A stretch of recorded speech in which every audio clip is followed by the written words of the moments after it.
Hi everyone, and welcome back to Galaxy R Media. This is another plan with Andromeda Galaxy.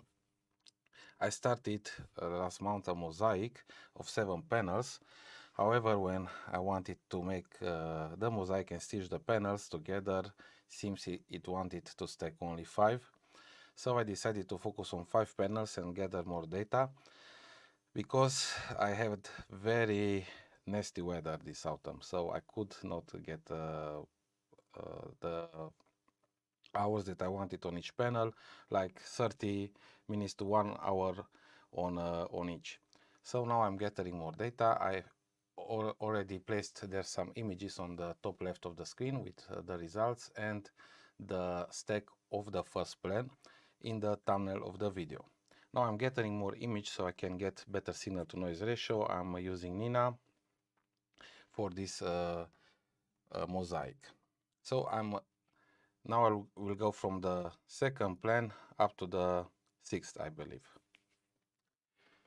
Okay, just to set this up. Hello, Tom.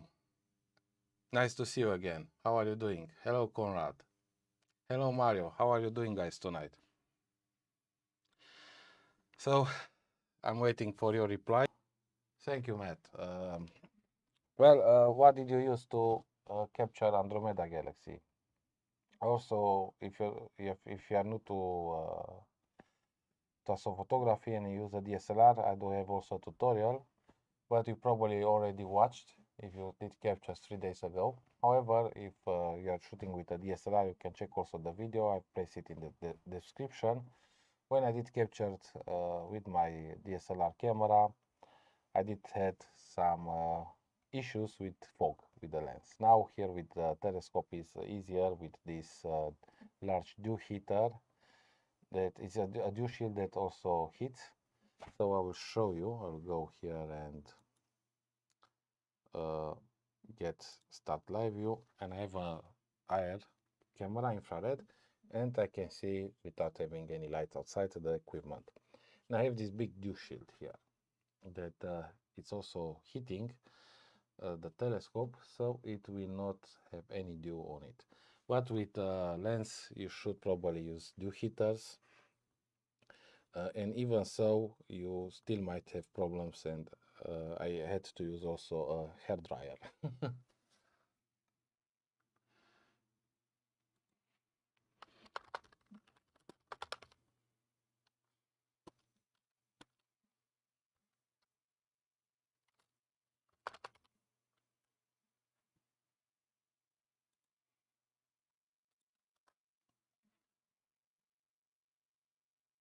Okay, 360 guided on AQ6R. Okay, so that should be good. What border sky did you had?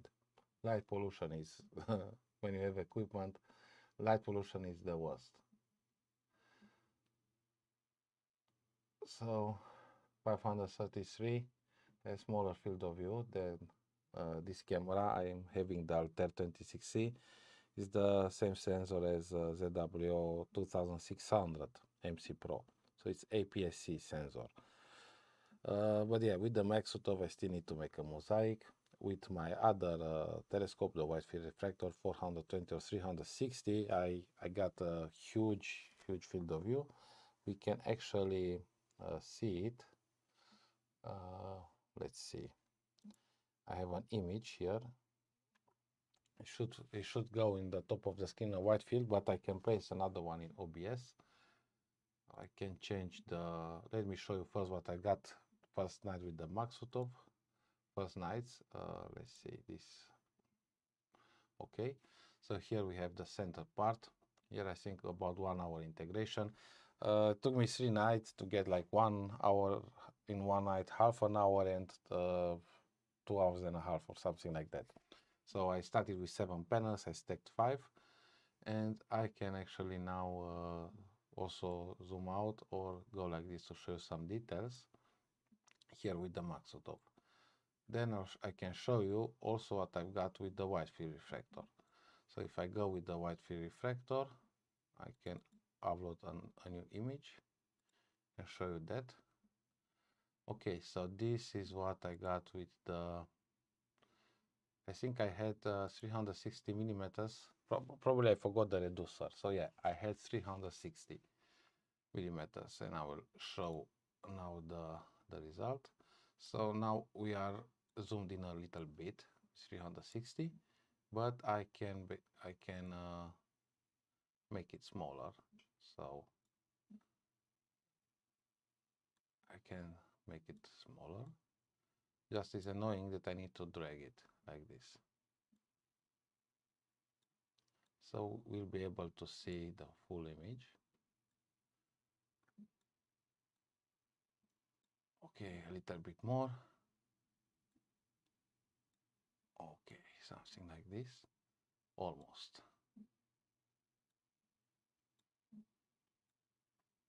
Okay, so here is the image that I got with the TechnoSky 420 at 360 millimeters. Nice field of view. This was like 1 hour and a half, I believe. So the signal matters also. However, looking here, I did image at f5 with the Altair 26C, same camera with the Maksutov on 1 hour integration on the first panel. If I check the details, there are more details on the Maksutov. However, especially on the edge of the galaxy where we do not have so good signal to noise ratio, it's not so much light there. I do have much more noise, so more integration time is required for this mosaic. Yeah, Bortle 5.6 is doable. I'm imaging here from Bortle 4, so it's better, less light pollution.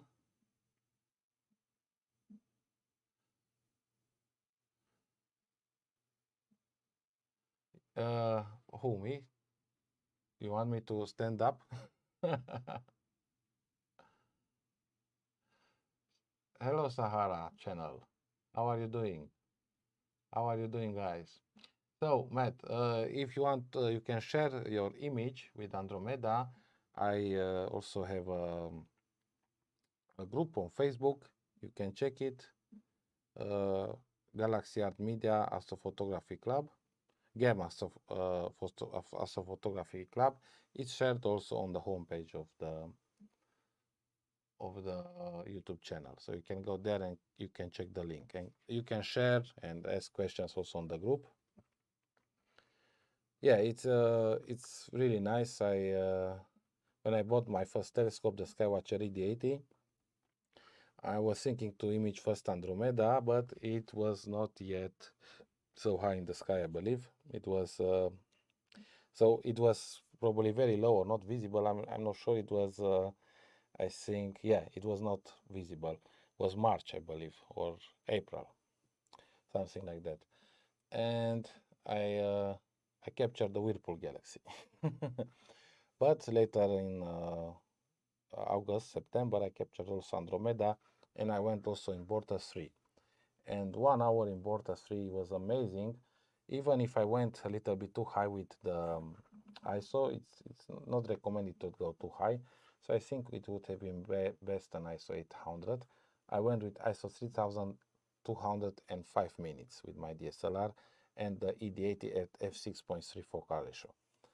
So it was still really, really good, very low noise compared with when I'm imaging here. So also, yeah, and I could image more with good sky contrast, so less noise and better sky contrast and more details. With pleasure, Matt.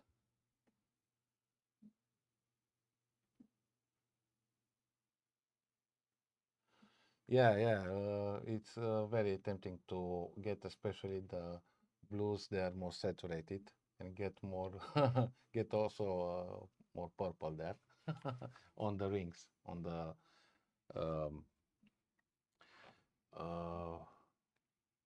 marginal parts of the rings.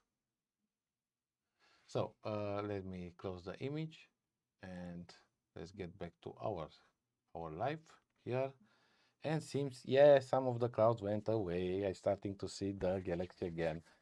So this is one of the situation when I'm happy to say I will get, wait, I'll go fast sequencer and go here 70. Okay, I need to get another 10, about another 10 images or so. So I have also around 2 hours on this plan. Oh, good, I was fast. So there's like a saying, good things happen to those who wait. So I'm glad that it got better. However, last exposure was better. This was not the same. So I will check again here in PhD2. It's better now, 20%. 20 signal to noise ratio. We can see it here. But there are some clouds there, like smaller clouds, I think they're passing, and I lose the star a few times. So you can see here I have PhD2 guiding. I took out the graph, but we can see the graph here in Nina. It's the same graph with under 1 arcsecond per pixel error. This is, can you see the mouse? Yeah, okay. So here is total, no, it went because of the seeing the clouds, it went to 1.66, but I had like 0.66 before. So yeah, this will affect also the guiding. Okay, signal to noise ratio 22, so I will still be able to use these images. So it says there 9 minutes. Yeah, probably will be 20 minutes, so on timer I will change.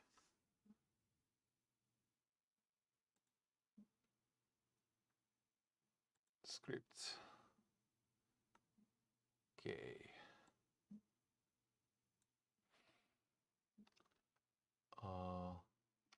Let's go 20 minutes from now. Reset timer. Okay. Close. So I'll take another 20 minutes to another 10 exposures. So I'll be sure I'll have enough for for this panel. I do want to have close to 2 hours on each. I had like half an hour, 1 hour, 25 minutes, 40 minutes, and yeah, I did got in the end acceptable image, but I do not like the noise on some parts, on some panels. You're welcome, Matt.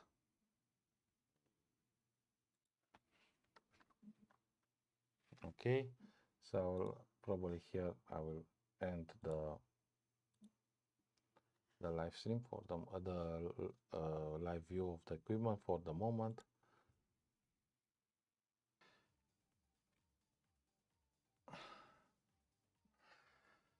Well, stretching the image, I still like Photoshop a lot. Actually, Adobe Camera Raw.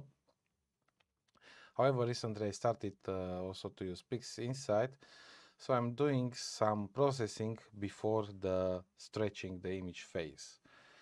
That is considered non-linear, so I'm doing some linear processing on the image without changing the exposure and the brightness. So the pixels will have the same ratio with the gain and the photons they receive. So I'm doing this a few processes, linear processes in PixInsight, like the convolution from sharpening, and yeah, also star mask, and maybe a few more. And after that, I can also stretch the image in PixInsight, and also will save before stretching, and I can do also in Adobe Camera Raw. I do like after I did prefer last time also to do the stretching in Adobe Camera Raw and few more changes after I finish the first linear processing in PixInsight. Yeah, but if you are using Photoshop, I'm not sure what software you are using. It's still better to use Adobe Camera Raw because there you have more flexibility. Also, you can make the stretch in 32-bit. That is important because you have better dynamic range and less noise. so you'll get more quality using Adobe Camera Raw if you stretch a 32-bit file, then saving in 16-bit and stretching there. So basically, I do also use the in PixInsight, or I use separately the StarNet++ to make a starless image. That will be the first edit, basically. I also like to edit the one with the stars. No, I stretch, I edit a little bit the one with the stars, then I will make the starless image after stretching. I've read that this will give you the best results. So after doing this and making the first stretch, let's say in Adobe Camera Raw or in PixInsight, I have the starless image. That one I can process it more, also using Photoshop, then going back in PixInsight with the same image. And I discovered also that PixInsight has a very nice feature called Pixel Matte, that you can really change the pixels value of the color channels, like doing HOO palette or Hubble palette, so it's really amazing. So yeah, if you are using NVIDIA Photoshop, I would say if you're doing only with Photoshop, usually my workflow is this. I'm stacking the image in Deep Sky Stacker. I have the 32-bit autosave from Deep Sky Stacker that I import in Adobe Camera Raw. I do the stretching there and the processing in 32-bit. Then I import the 32-bit in a 16-bit file in Adobe Photoshop. So this is the normal workflow I do have with Adobe Camera Raw and Photoshop. So you need to have Bridge, Adobe Bridge. From Bridge you open in Adobe Camera Raw, and then you make the processing there, stretching and other adjustments. I do recommend, if you do not have much noise, not to do much noise reduction. Especially be careful about color noise reduction in Adobe Camera Raw. It will remove also some data. So I usually try to avoid that in Adobe Camera Raw, the color noise reduction recently after the new updates. And after I do play in Photoshop, now also in PixInsight. In Photoshop you can use a lot of things like mask, play with layers, with mask, enhance some features, do some color grading with color channels. And yeah, very important is to use the starless image first and then place the stars back. And you can do this also in Photoshop very good, using usually the lighten blending mode or screen. And using the one with the stars, the image with the stars, and then you can place the stars back. But it's important to process first the starless image, because you not oversaturate the stars and you actually can get much better image edit processing the starless. I didn't thought at first before I was editing the normal image with the stars, but after I've done this and then placing the stars back, I also protected the stars not to be oversaturated, too bright, too large in the image, too big, and I did manage to get a much better image. So this is my advice if you are using Photoshop and you are starting. To also watch some tutorials, probably make some more tutorials, processing tutorials in near future. I'm trying to do more, so I will do a little bit of tutorials, a little bit of reviews, some live streams, and also shorts on my channel. Also, I want to do some space painting soon, and also tutorials. So yeah, it's a little bit hard on planning all the videos, so I'll try to get the most important out. You're welcome. I will do in the near future also probably some live streams on processing different data, deep sky, and also planetary lunar imaging. And I plan soon to open to make available a channel membership with prices from $1, and then also will make live streams for members that they will be able to see them first, also tutorials on processing. So let's say I will process some of my images, I will make a live stream, and then members will be able to ask more questions and learn more on processing, because they will be there first, and other subscribers will be able to see that live stream later. Also, I will share astrophotography images and think about more very nice and attractive perks for the members of ASIAIR Media channel. Also, I want to do to make some discounts on space art paintings and prints, but I don't know yet how to do it. So this is still a subject that I'm thinking to resolve, because I'm not sure how the channel membership yet works with this part.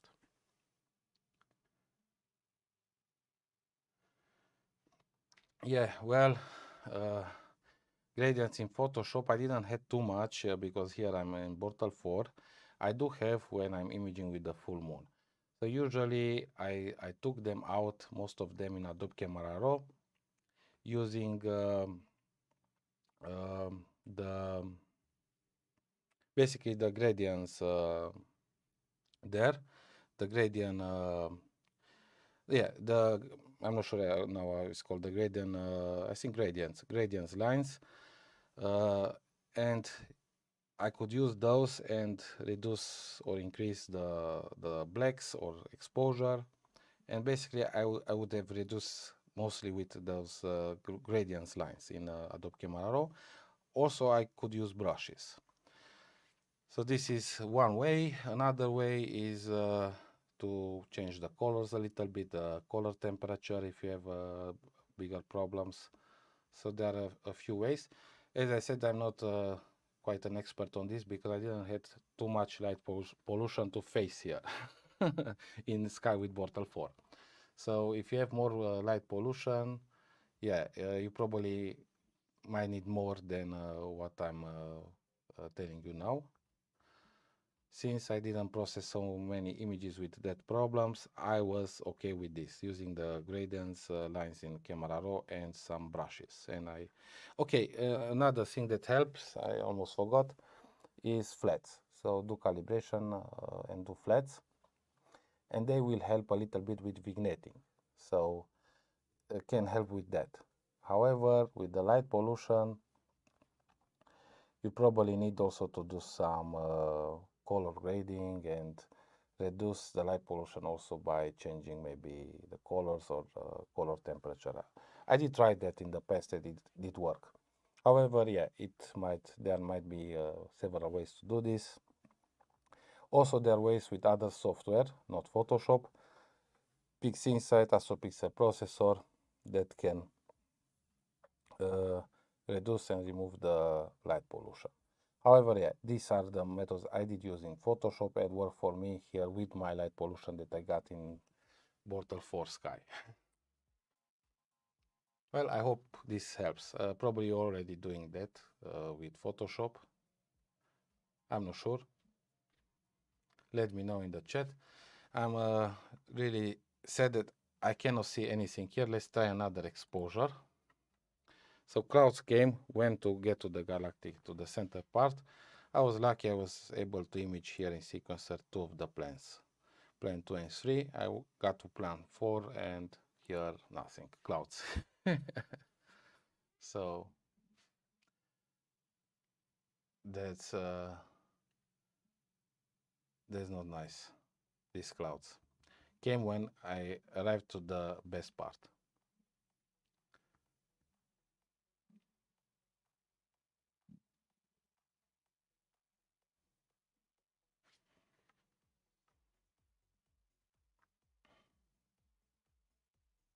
Oh, well, if you're want to get more serious on processing, yeah, and if you can afford PixInsight, it's worth it. I got now the trial version, and I'll probably need to buy it in December. So here I will have to pay VAT taxes, so probably will cost me around 270 euros. Yeah. I just finished the project, the largest project with Elephant Trunk Nebula. I took over 40 hours integration, about 40 hours of good data, usable data, and I made 2 stacks. The main one 36 hours best data, and another one 40 hours, but I used mostly the first one. And here is an image with 36 hours. So let me load it, and this is with Elephant Trunk Nebula. I don't think I could have done so good in only with Photoshop. So I used also PixInsight and Photoshop, and we will see it here. Open. Okay, and let's enable it. Okay, so I need to make it smaller. It's high resolution, but yeah, here are some details zoomed in, like really zoomed in. It's a bright version. It's harder to edit it brighter.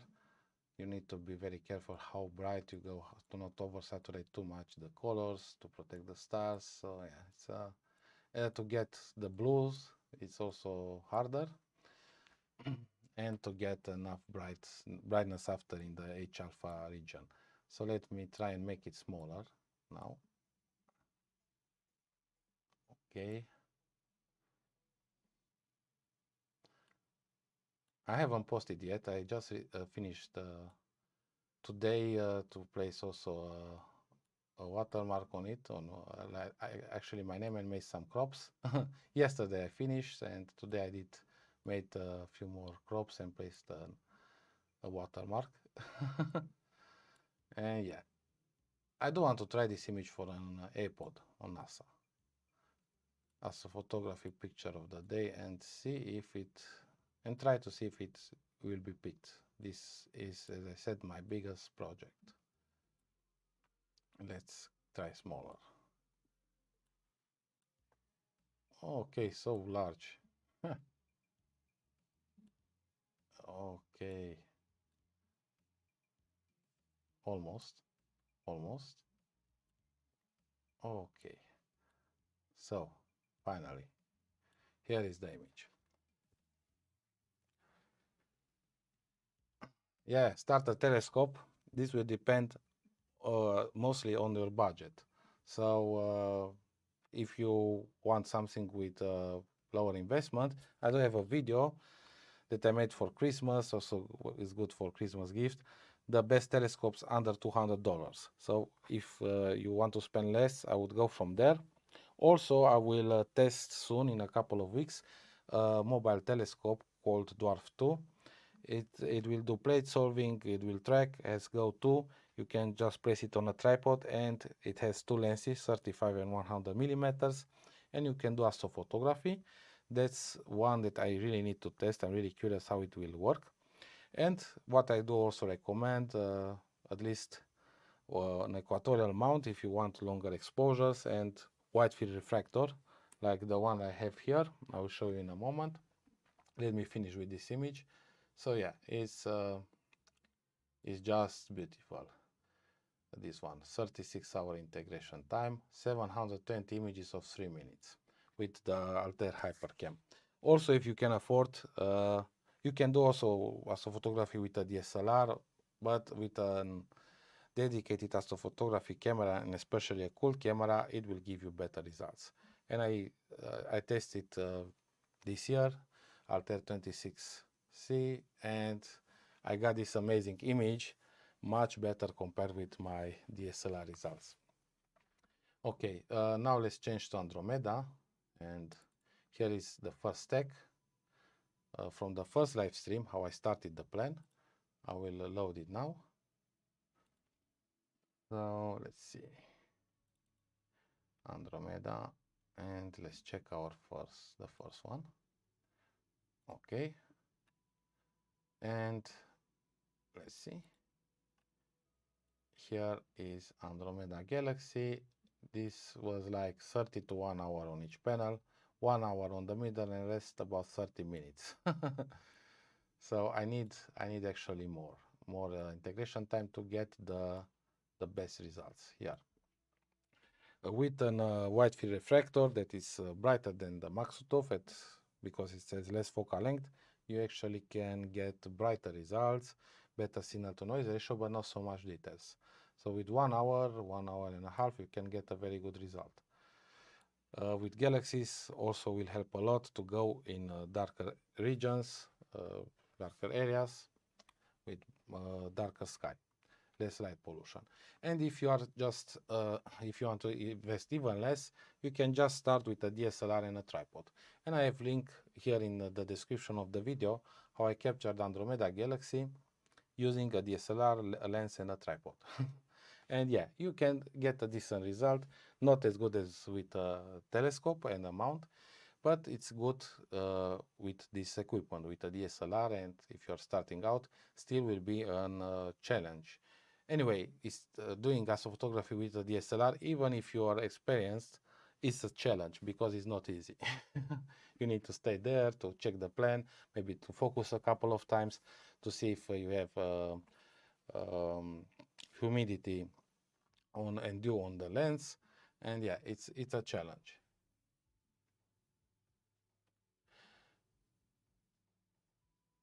Well, Star Tracker is very useful, and it works also with smaller telescopes. I have here the Star Adventurer, so let me close now the image with Andromeda.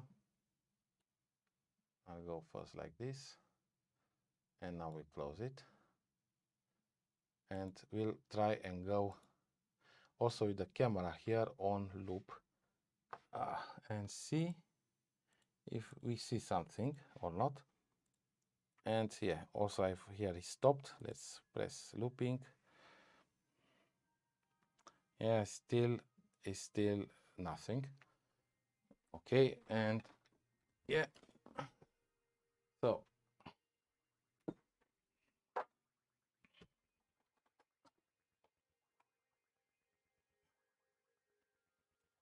by the way, I do have some tutorials with Star Adventurer, how to make polar alignment with Star Adventurer, and how to use the Star Adventurer with the larger telescopes, a larger telescope. And I do plan also to edit one that I made last year. I couldn't finish using with 70 millimeters refractor.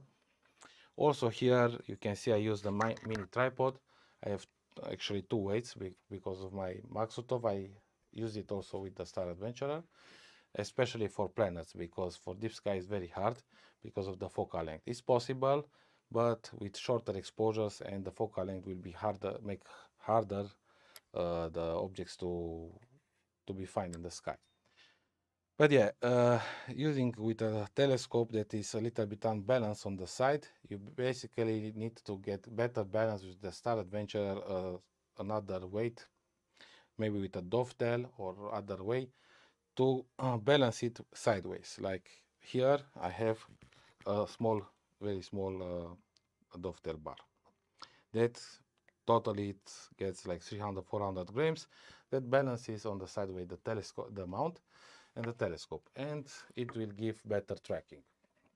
This is one subject that I want to make for another video that I do want to make, and it really can help you track. I managed to get with a 300 millimeters lens, I believe, or with a telescope. I have to check. I'm not 100% sure, but yeah, I think with that telescope, yeah, with this telescope, 360 with reducer and 420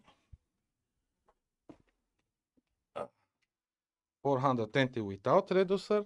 I managed to get 4 minutes when I did use a guider on it. So 4 minutes up to the point, because I didn't have this weight, it got unbalanced and I couldn't track so good anymore. Without guiding, up to 1 minute at 400 millimeters. So this is the second setup.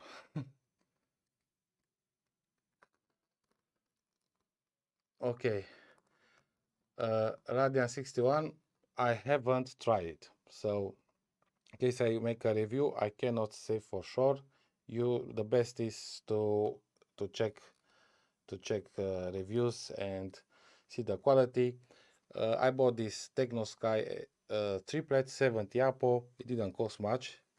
I think it's probably one of the best options for the price.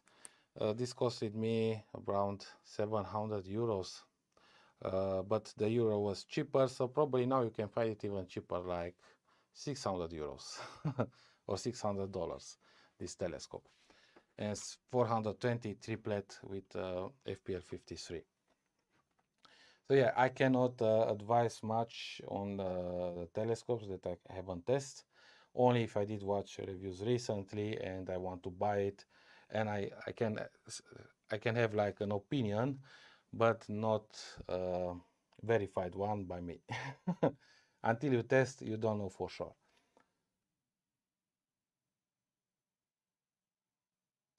So $600 used. I don't know.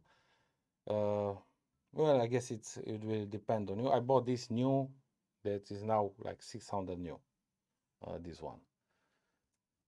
So and yeah, it's very good telescope. I have a full review on my channel. You can search. I think I named it the best telescope under 700 euros because yeah, at the time, I'm not sure now. At the time was very affordable and very good quality. So I did manage to get with a DSLR camera some very nice results, and now amazing results with the Altair 26C.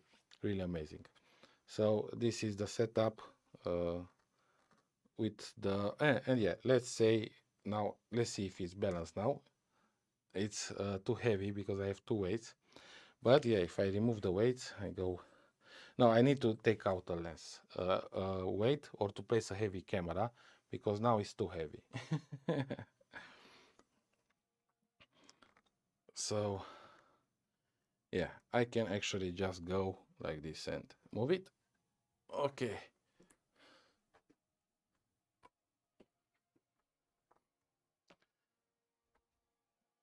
So what's nice about the Star Adventurer that you can actually use it with the Maksutov for planetary, for tracking. It tracks like my other mount. So for planets, I really got some of my best videos with the Star Adventurer, and also for lunar. Yeah, indeed, it's you cannot control it from inside the house like the equatorial mounts with GoTo.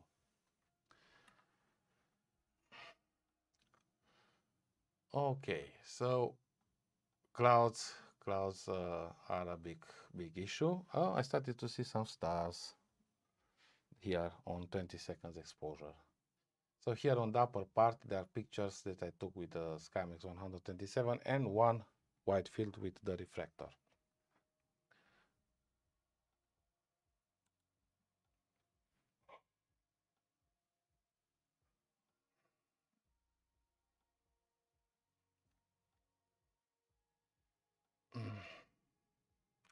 Want to check here some settings. I do want to let the chat to be seen also after the stream ends, but I'm not sure how. I remembered one time, but now when I search, I didn't found. Okay, tags, recording, okay. Let's write Transylvania. Transylvania, Cluj. Okay. Ah, it didn't. Okay, let's see. How many viewers? I'm not sure where are allow all comments for you, disable comments, maybe customization.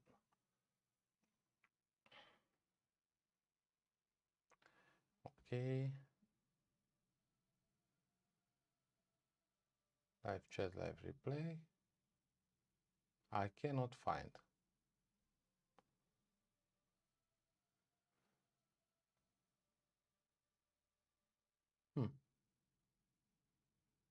So I'm not sure. Okay, so I'll just leave it like this for the moment.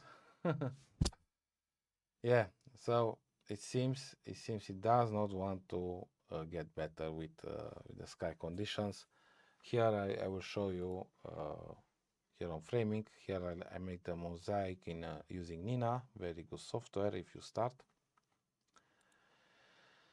And you can check also the first part of the stream to see how I've done it. And if you're interested in Star Adventurer, I do have some videos here on my channel. I have a playlist with Star Adventurer tutorials.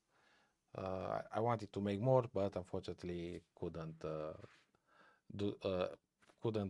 process them all in time. So it gathered up a lot of videos that I started and haven't finished. Okay, so I will wait a few more minutes to see if we will still have clouds, and I will go check outside if I can see any stars.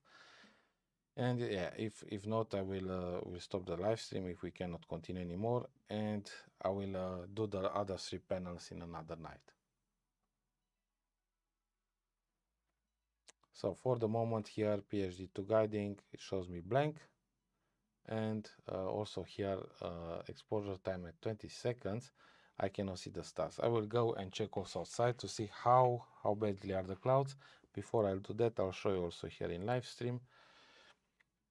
So here I can place also this and get minimize and go here lower.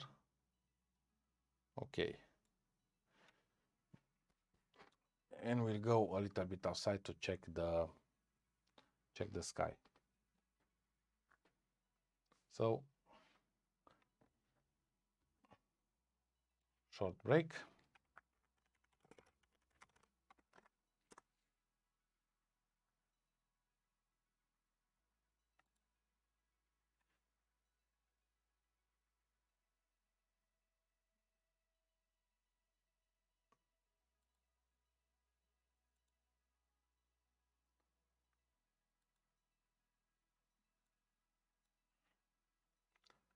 So 1 minute. Okay.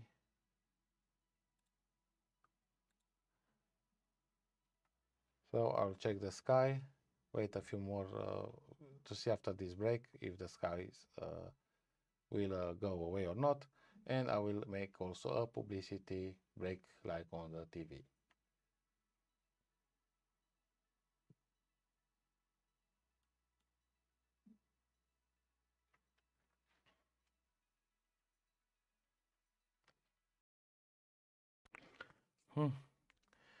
Actually, looking at the sky, I think there are small chances that they will go away.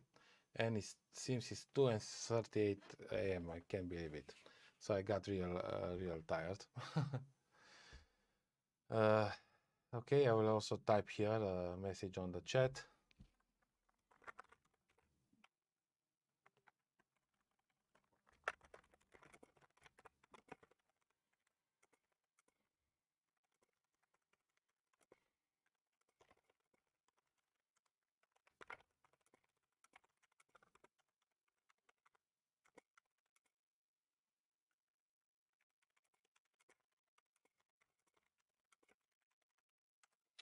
Thank you all for joining, and see you I'll see you soon in more streams, astrophotography videos, and hope soon also on some space painting videos, tutorials, shorts, or live streams.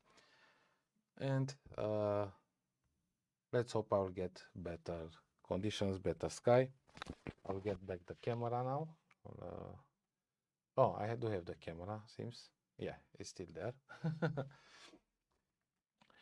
Okay, my friends, and thanks again for watching. I hope you enjoyed this stream, and I will share the results after I will manage to get also the data for the other panels. We'll stack again, and I will share the results on the community page. So until next time, I wish you clear sky and a good night.